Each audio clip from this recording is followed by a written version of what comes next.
Anish Sharma. He's the CEO of Eon Interior Products. Anish, let's understand from you as well. How do you anticipate is going to be the long-term and the medium-term impact of Trump tariffs?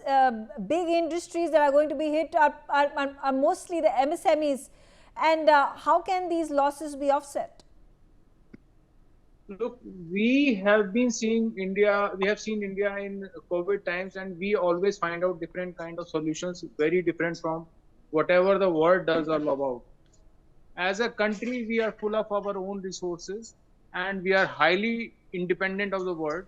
It's just that because we are a global presence, so we have to interact, and definitely in short term there shall be some repercussions on certain markets, certain producers, on MSMEs. But when it comes to long term, we shall be able to sustain. We will be able to find out what are the new markets. And I personally feel the government should incentivize the industries which are going to get hurt in some manner by way of giving them incentives based on their movement in non-standardized or non-explored territories of the world.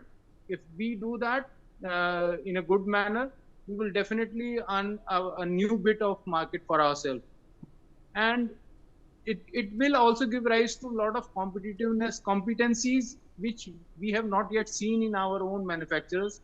They will find out innovative ways beyond the realm of the industry. That is what I am very confident about.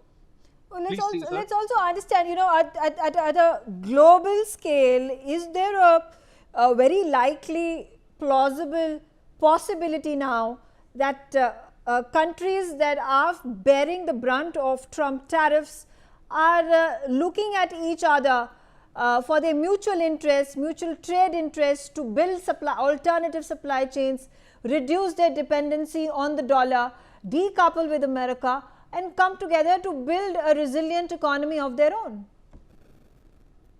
Of course. The BRICS nations have already started working out a strategy, but that is happening at a government level.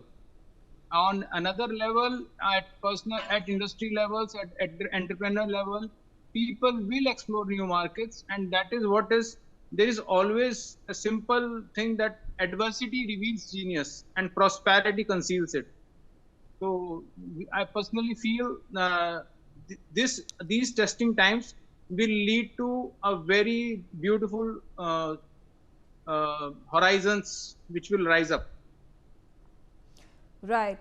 And talking specifically about the MSME sector in our country that is going to be adversely hit, because the maximum exports that have been tariffed with 50% of those interest rates are these MSME products, whether we talk about the fishery industry, whether we talk about textiles, leather, handicrafts, carpets.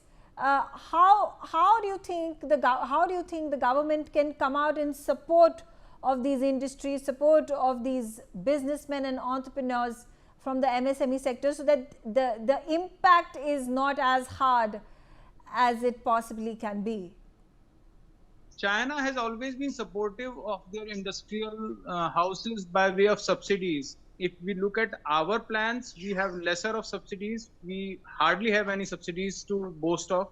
So at this time, when government is earning quite a bit on many other ways, including the petroleum thing, where we have been making a lot of money, and government has been subsidizing things for us to consume in India. So for the paucity, we have been doing a lot of things for last, from the COVID times till today. Billions of people have been getting a lot of food from the government. So this is the time for government to stand by their MSME producers, because they are the one who provide employment to the people, and that too a skill-based employment, which also generates indirect employment. So this is the time for this Absolutely. sort of